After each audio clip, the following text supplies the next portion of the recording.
of witchcraft. And if we're going to talk about witchcraft, it's best to know first what we mean by witchcraft. The name witch comes from the Anglo-Saxon word Wicca, which means to bewitch, from the word Wiccan, which is Anglo-Saxon Old English. The word has some relation to the Latin word videre, which means to see. And it may also be related to the Slavic word vice, I think I'm saying that right, or yais, which means holy and sacred, or to the Germanic visa, which means wise or wits. But a witch was also called a hagtessa or a hagcaesar. And this is a strange word, as hag seems to relate to a hedge or a boundary. It actually means fence post, and it relates to the boundary between cultivated and wild land. So here we're seeing a witch as someone who stays on the boundary between society and the wilds. The earliest mention of witch is in the book of Samuel that was written in the Old Testament in the 8th century BC. And here King Saul goes to find the witch of Endor to seek help in overcoming the Philistines in battle.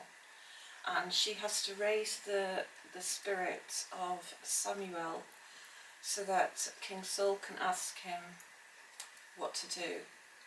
And the witch of Endor, or Samuel's spirit, predicts that King Saul and his sons will all die. And as it happens, King Saul's sons die in battle and King Saul commits suicide afterwards. And also in the Old Testament we find in the book of Exodus the saying, "Thou shalt not suffer a witch to live." So even now there are doubts and fears about consulting witches, consulting female soothsayers, and having occult arts. So witches would seem to divine the future, but this was considered in a somewhat superstitious light. So we can see through antiquity and writings that witches were long established even in the 8th century BC. And here we are reminded of the Pythoness at the Oracle of Delphi. The Pythia was named after the place itself, which was Pytho. Before Delphi became Delphi, it was known as Pytho. And it came from the legend of being the place where Apollo had slain the serpent, the dragon. And it related to the rotting flesh of the python itself. So as the Oracle of Apollo, it was established around the 8th century BC. And the Pythia was said to prophesy seated on a chair, breathing in fumes from a cavern below, and talking nonsense as later historians would write about it, although there is some evidence from earlier testament that actually she spoke quite clearly, but she spoke in dactylic hexameters, which were in rhyme. Later versions say that she spoke Babel and that priests had to interpret that to coherence. But the actual Oracle of Delphi, as we know it, was possibly around since Mycenaean times.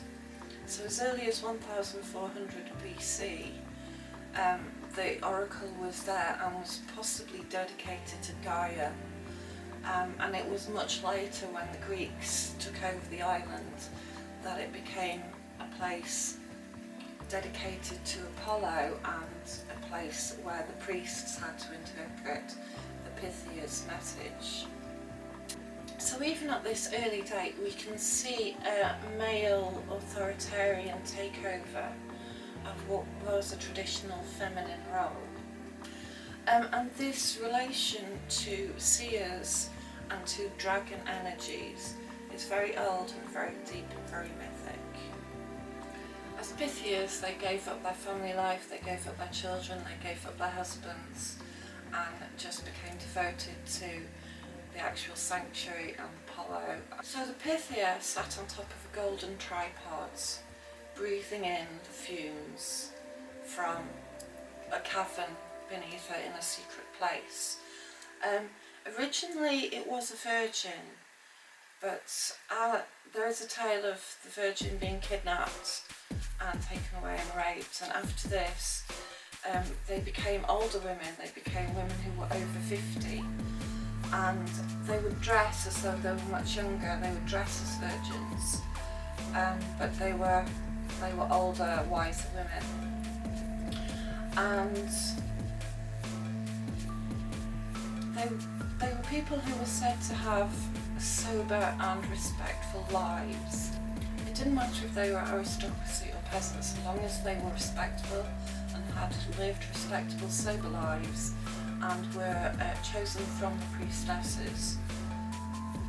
At the Oracle of Delphi there were two mottos engraved on the entrance. One, which is well known, was "Know thyself," and the other was "Nothing in excess." And it seems odd today that only one of these sayings is well known. So let us not forget that they both are "Know thyself" and "Nothing to excess." Okay, so if it was considered appropriate by divination, and they killed a lamb and they decided whether that Apollo had approved that Pythia go and seek predictions, then she would go down into her secret place, and she would breathe in the fumes. She would possibly eat oleander leaves and wave a bunch of laurel leaves around. By the sound of the laurel leaves, she was said to be able to hear the voice of Apollo, the voice of the gods. And she would gaze into a bowl of spring water. And many people would come from miles to seek her advice, and it would be seen as a kind of pilgrimage. And the advice she would give would be for people to go away and take her advice in action in the real world, so that the best possible future could come about. So she would advise them what to do to create better outcomes. Many of the answers that she gave have actually survived, and from over 600 answers that we have recorded, over half of them have been proved to be historically accurate. So she was obviously quite well renowned and obviously quite skillful in what she did. In fact, emperors and kings and nobles would come to see her, as well as peasants. And also we have the tale of the Thessalian witches, which is on the island of Thessaly. They were well renowned for being many witches there, and were known as powerful necromancers. There was some dark association with the amount of power that these women have. So this is possibly where we have a notion of witches being dark and having a lot of power, which could be fearful. So we can see this long tradition in history of women who were diviners and prophetesses and seers. But can we say that that tradition carried on into Europe and into what we know as the modern ages? Well, in Norse society we can see that we have the Seidir or the Seith, and this means a soothsayer or a magical practitioner. And the Seidkona, who was very often a woman but sometimes the Seidman, would gather the villagers around, with the women of the village gather around her, drumming and singing and chanting while she went into a trance. And then they would ask her questions and she would give messages from the gods. She would sit on a high chair, and the ceremony would involve the whole village, so all the women of the village would drum and sing and chant to take her into trance. In the saga of Eric the Red, she's described as: the seeress seems generally to have sat on a special platform or chair, and to have used a staff or wand or a drum. ritual began with a call to the appropriate spirits, inviting them to participate in the rites. The magic seems to have begun when the seeress yawned. The goddess Freya is associated with Sadir, having taught the art to Odin. The association with cord spinning and distaff seems to have associated Sadir with sexuality, and we cannot ignore that Freya is also associated with the vulva. In Scandinavia, many graves of seeresses or vulvas have been found with staffs or wands and aphrodisiac or hallucinogenic seeds. In Norse, the word vulva means wand bearer, but of course it also has a root in the word vulva. So many of the seeds that were found with these vulva seeresses were things like henbane. And henbane, although it's a poisonous plant, can be ingested in small quantities, which creates euphoria and is known as a slight aphrodisiac. Or it could be inhaled and would take people into trance. These graves of vulvas relate to around the 1st century, but it's clear to us that henbane was still being used by witches and witches' souls well into the Middle Ages.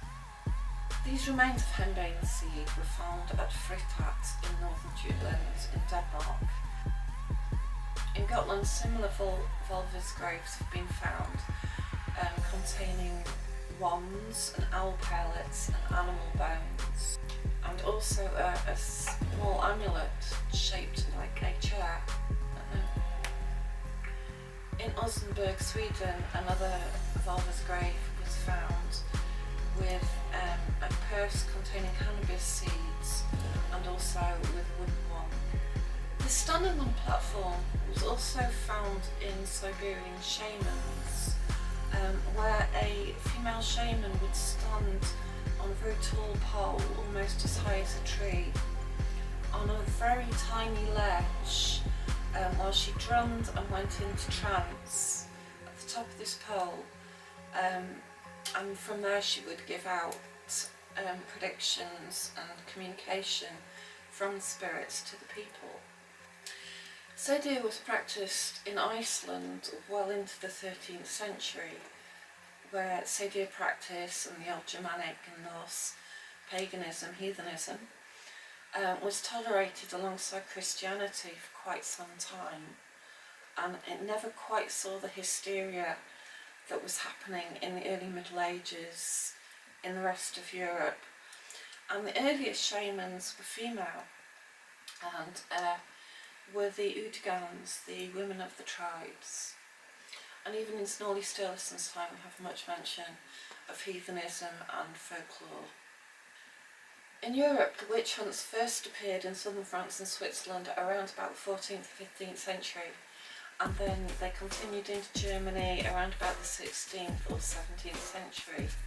Now commonly, witches were said to be consulting with the goddess Diana, which would seem to indicate there was some paranoia of going back to early Roman religion or some survival of Roman religion, pantheism. But more often than not, witches were said to be consulting with the devil and to be signing contracts with the devil for diabolical powers. And the frenzy really took off with the Puritans around the 16th century, who considered women weak and susceptible to the devil, and around about the time of the Pendle Witch Trials, which happened in 1612, St. Mackay wrote in his book, Extraordinary Popular Delusions and the Madness of Crowds. In the north of England, the superstition lingers to an almost inconceivable extent. Lancashire abounds with witch doctors, a set of quacks who pretend to cure diseases inflicted by the devil. The witch doctor alluded to is better known as the Cunning Man, and had a large practice in the counties of Lincoln and Nottingham. However, in truth, the majority of those accused were women, and there were estimated to be around somewhere between 40 to 100,000 people, mainly women, executed, either burned or hanged or drowned, and around 12,000 trials that ended in the execution of a witch or a number of witches, which is a fantastical amount, and an absolute hysteria that spread across Europe at this time. The only place that seems to have been spared this was Wales, and Wales, although it prosecuted witches, would not actually execute them, it would pardon them, and it seemed to have a sovereignty with Welsh law over English law. However, in Scotland the witch craze took off fantastically, and part of this was the paranoia of James I, who wanted to sort of demonise women in the community, and this is a political threat. This was in an atmosphere of political paranoia, and at the time, at the beginning of the witch trials in Scotland, there was precedent that if you found a witch guilty, you could seize her lands and her property and all her goods.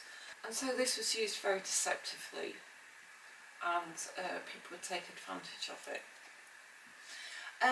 One such trial was the trial of a woman called Alison Balfour in Orkneys, and she was a renowned healer, a renowned natural healer.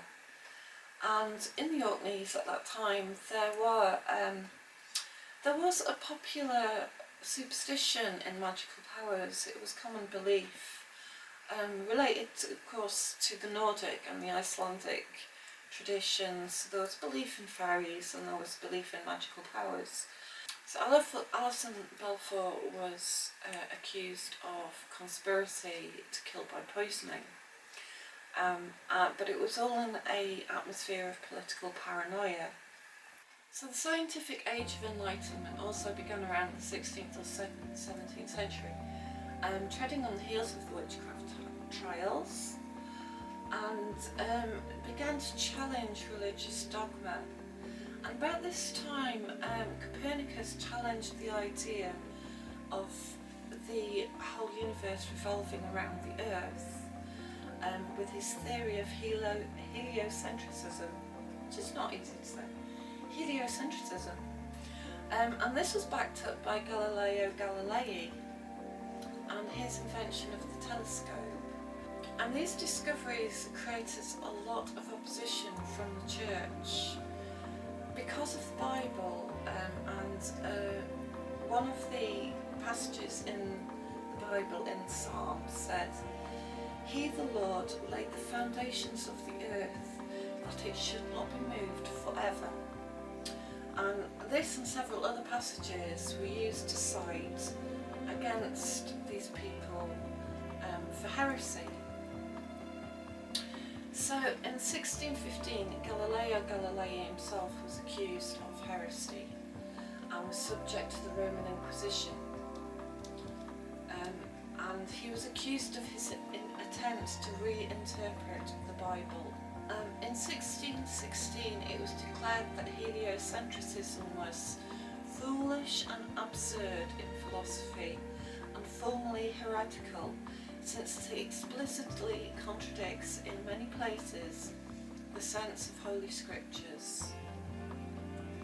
So Galileo Galilei was ordered by Pope Paul V to stand trial and to abandon his opinions on heliocentrism. He was found vehemently suspect of heresy and was bound on house arrest for the rest of his life. He was asked to retract his statements, but Galileo, so it's said, could never fully retract what he'd said, and so when asked to recant, he was famously said to have uttered, "And yet it moves," which has gone down in history as the voice of dissidence against the church. So in various versions, Galileo's Inquisition, he asked his colleagues, his peers and his inquisitors to simply look through his telescope and simply face the facts. And it is said that many refused.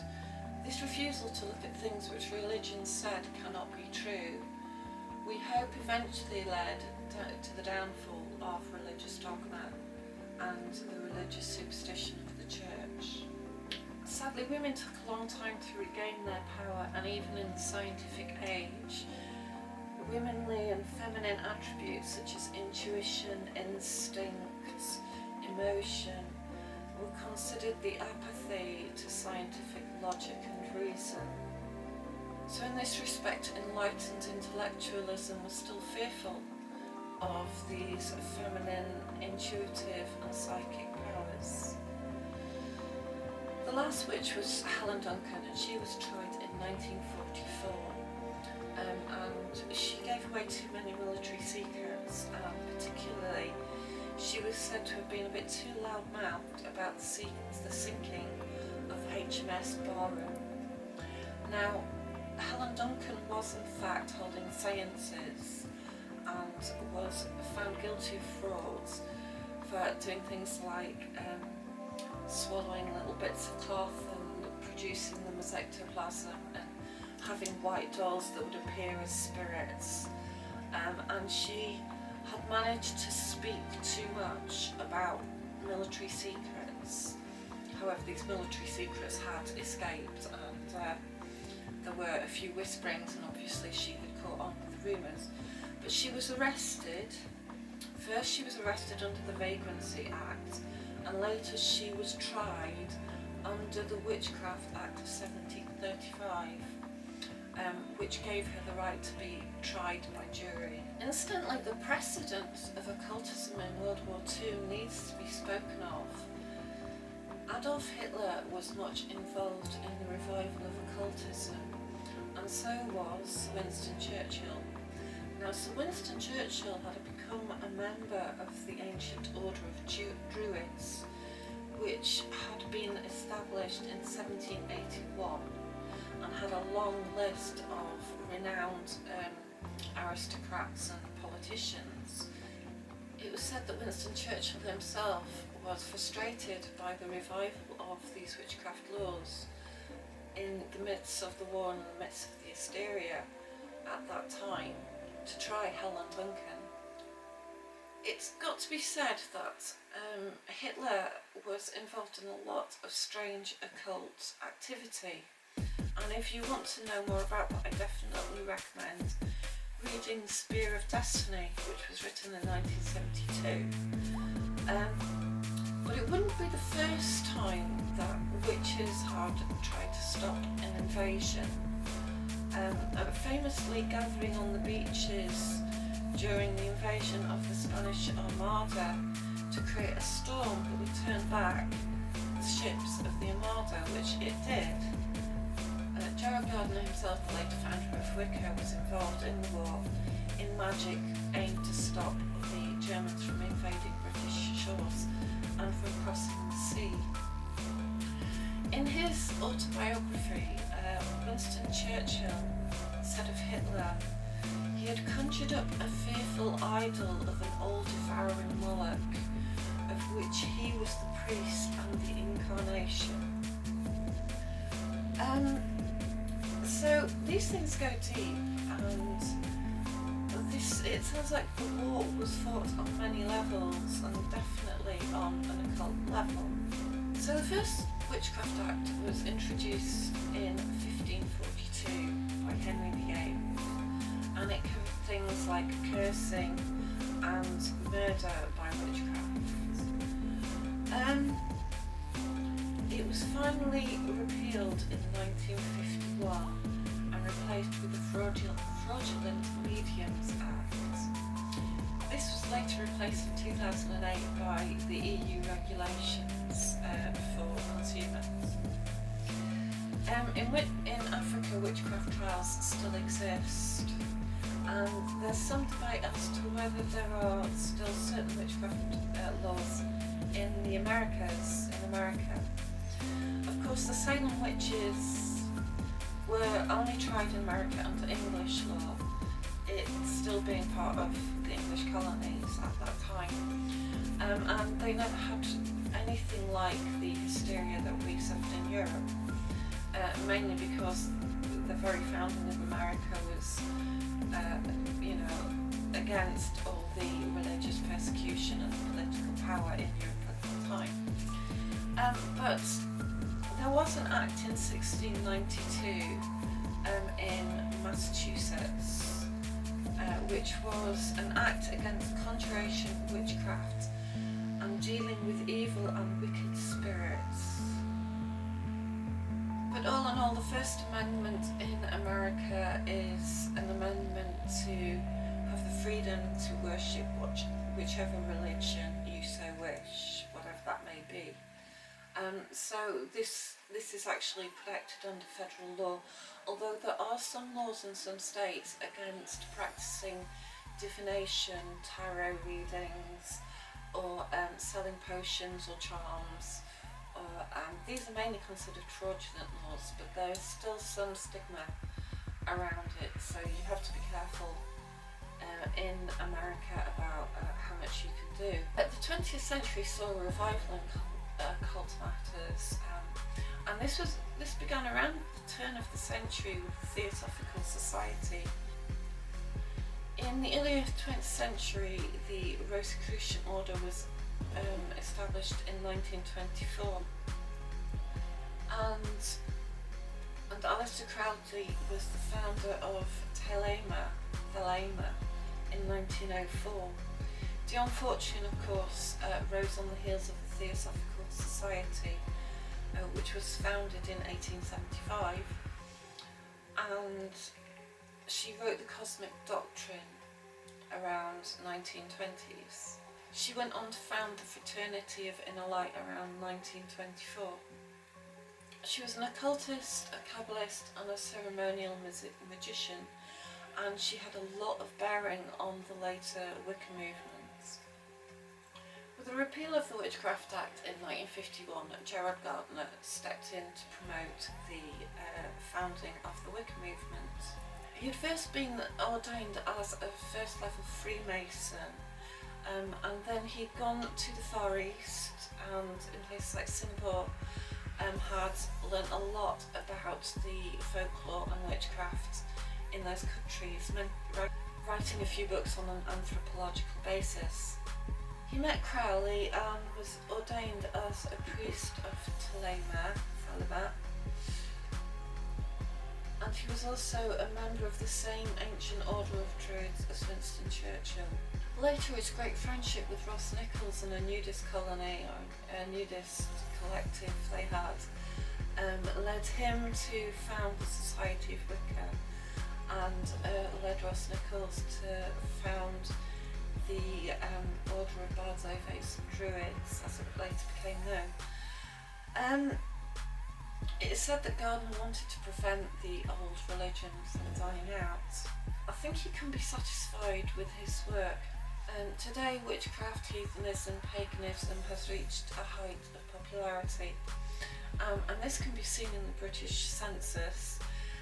2001 was the first year where in Britain people were allowed to fill in the box about what their own religion was, instead of just tick Christian, Buddhist, Islam, whichever, Sikhism.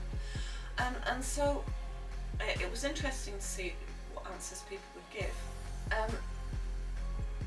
And an overwhelming amount of people put themselves down as pagan, with a smaller number putting themselves down as witch or Wiccan, and a few putting them down as heathen. I haven't got the exact numbers, but in the 2011 census, which is the next census, there were 53,000 people in England who identified as pagan. There were 3,448 in Wales, and there were 11,026 Wiccans. But the first census saw an overwhelming majority in the rise of a new religion called Jediism. of which there were 390,127. Whatever this indicates, we hope that it indicates a new freedom of religious choice and less division and persecution. Professor Ronald Hutton estimates that the actual number of pagans, Wiccans, religious, affiliated heathens, or whatever, it actually amounts to 250,000 in England, and that's about 7 in every 10,000 people, which is quite high. And of course a lot of people didn't write on their census that they were Wiccan or pagan, so you know, numbers can be a little misleading. However, we would like to think that the days of religious persecution are over and that division along the lines of religion will soon be a thing of the past. However, it is true that witchcraft and heathenism and paganism are making a comeback. Okay, thank you for listening. I hope you enjoyed that. If you've got any comments, please write them below, and I'll speak to you again soon. Bye.